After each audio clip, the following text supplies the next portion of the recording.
Morning children, welcome to my channel Sri Thakur. Today we will discuss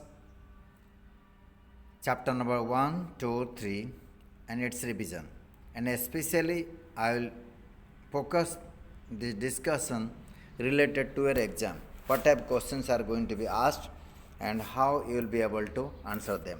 It is from chapter number 1, 2, 3. Okay. So first of all we discuss, I will give the tricks how to translate English sentences into Sanskrit. That is the big idea and the difficulty you face in exam, I know.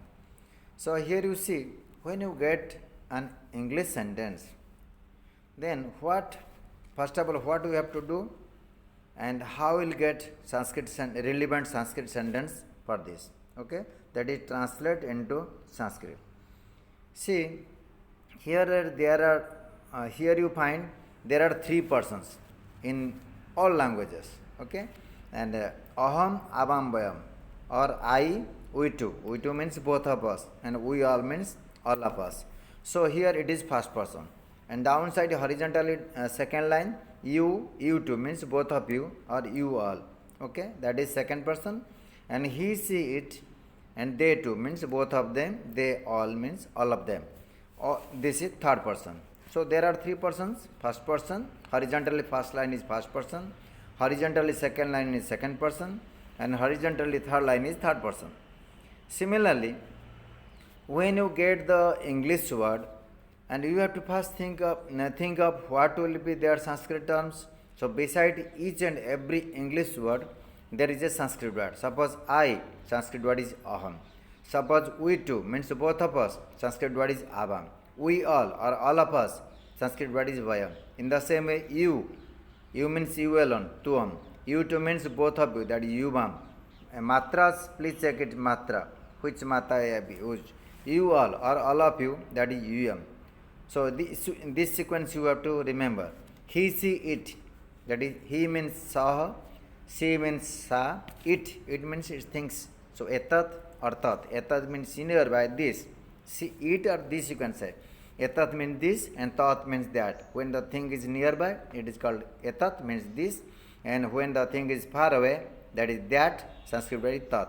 In the same way, they both or both of them or they two. So see, you can ask me, or you may have doubt here, why in first person one word is given in each column, in second person also one, why three or four words are given in third person.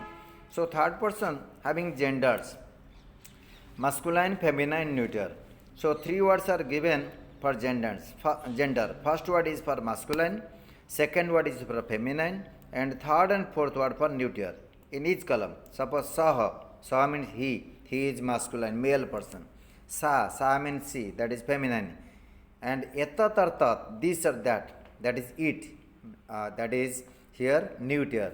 Etat for nearby means this, and tat means that, far away. Okay. In the same way, tau means both of them, here masculine. Te means both of them, feminine. Ete or te, both of them, both of these, that is neuter. In the same way, plural form, they all. Te means masculine, male. When you talk about they are going, if you speak about boys, so te. Taha means they all. When you speak about feminine or feminine gender, then taha. And etani, tani, these are for plural and neutral gender. Okay. Now let me give you idea how you will be able to translate. Children, before I give the set of verb forms or symbol for present tense, here you see me bahama. If you read horizontally, me bahamoham, in this way you have to read me bahama. That is first person singular, first person dual, and first person plural. In the same way, if you look at here, and here you see she, tha, tha. It is second person. She means he, you. Tha means you two, and tha means you all. Okay. In the same way, third person also, ti, tah, anti. You have to read from left to right horizontally. What I am suggesting is, When you speak, when you learn me, bahama, si, tha, ti, anti. These are the words, these are the symbols which are used at the end of the word. For example, me. Here you see me and example is gachami. The word ends with me. So me is the symbol. Here vaha. The word ends with vaha. So vaha is the symbol.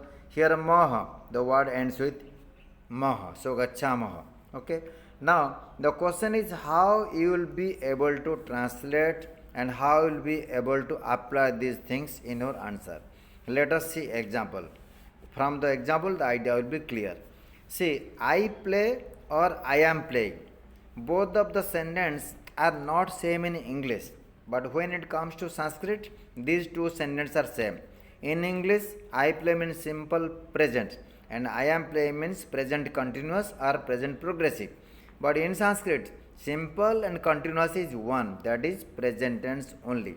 So, okay, I play or I am playing, answer is aham khelami or aham kridami. Now I will tell you how will justify, how will able to write aham khelami is appropriate for I play or I am playing. See, you get the question now, I play. First of all, I have to search out where is I. I is here, that is first person singular. So this column is first person, this is second person, this is third person. Three columns are there. So I stands for first person singular. What is the corresponding Sanskrit word for I? Aham. Beside that word written aham. So for I took aham. Okay. Then I play. Play means it is again. See here you see 9 words are there. Here me bahama 3 words. Si tha 3 words. And ti tahanti 3 words. Total 9 words are there. Which word out of these 9 I will select, that is a question mark. See, aham means first person singular. Then I have to choose me here because it is first person singular. It is first person dual, first person plural. In the same way, second person singular, second person dual, and second person plural. Third person singular, third person dual, third person plural. You know, in English only first, singular plural are there, dual is not there. But when it comes to Sanskrit, dual means two. Two things are two person called dual. So dual is there. So when I got the word I play, I means aham, and out of these nine, which one I have to select now? Please listen carefully. It is first person singular, that is aham, and where this column comes, here only first person singular. So me. So I have to select the word me for symbol. Then along with me, I have to add a verb, that is playing. Playing means here kridami, or you can write khelami. Khel means to play. So khelami, aham khelami is appropriate for I play. Let us take example. I play or I am playing. Both is for both the sentence answer is aham khelami. Suppose you are going or you go. Okay.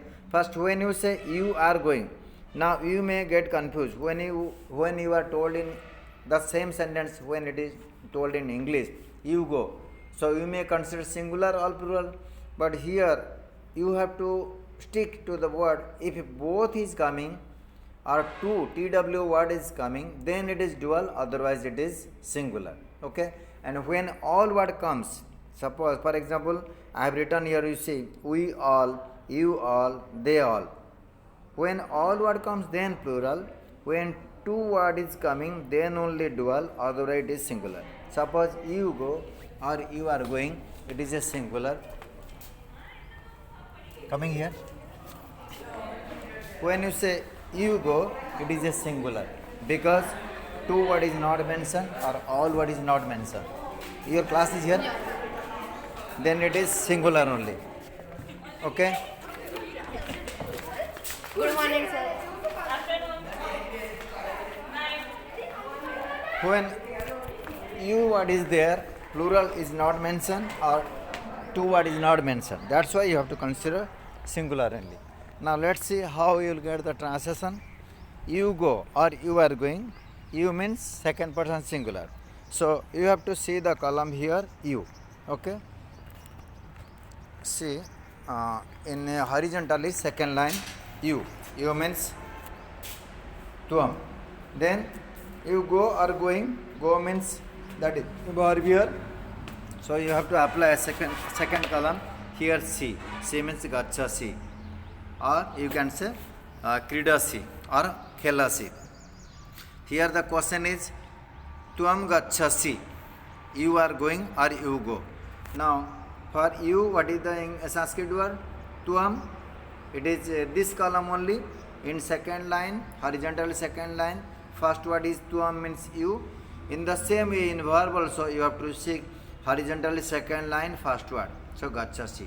So answer is tuam gachasi or tuam khelasi. I hope you have got the idea. I mean, after getting the Sanskrit word, immediately search its relevant or equivalent English word, Sanskrit word. Then after column wise, in which column that word comes, and accordingly you have to match, you have to find out the verb form for that column only. Okay, I have told you, I have explained. So this way you have to translate into Sanskrit column wise. Okay, and please remember, whether it is I play or I am playing, both are same. Whether you go or you are going, both are same. Simple present and present continuous, both are same. Now I will give some tips for answer the following question in Sanskrit. When you answer the questions in Sanskrit, some tips to remember. Instruction will be given like this: निम्नलिखितान् प्रश्नान् संस्कृत भाषया उत्तरत or लिखत. Write the answers in Sanskrit of the following question in single word. Okay. So when you get this type of question, some tips are given how to write the answer. Try to understand the question in English. First of all, when you get the question, first of all you have to find out what will be the English translation. Then you have to replace only the question word like kim, ka, kena. Some example I have given, please check it here. Ka Krishnamukhi asti. Who is having black face? Ka Krishnamukhi asti. Krishnamukhi means black face. Who has black face? So ka is a Sanskrit word. That is the question word. You have to replace it by Marjari. Marjari means cat. Okay. So ka Krishnamukhi asti. Marjari Krishnamukhi asti. Here only the word ka to be replaced by Marjari.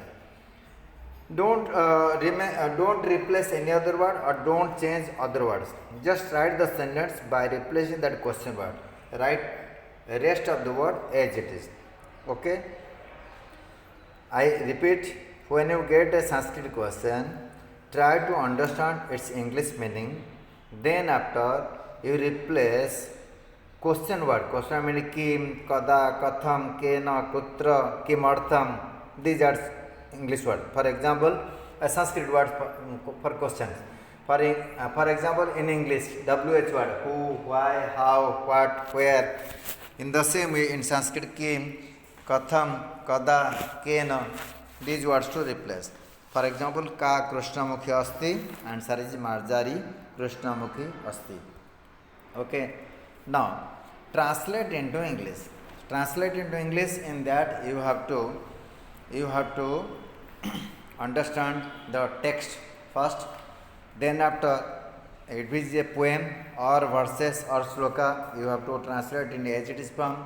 And when you translate any poem, don't translate line wise.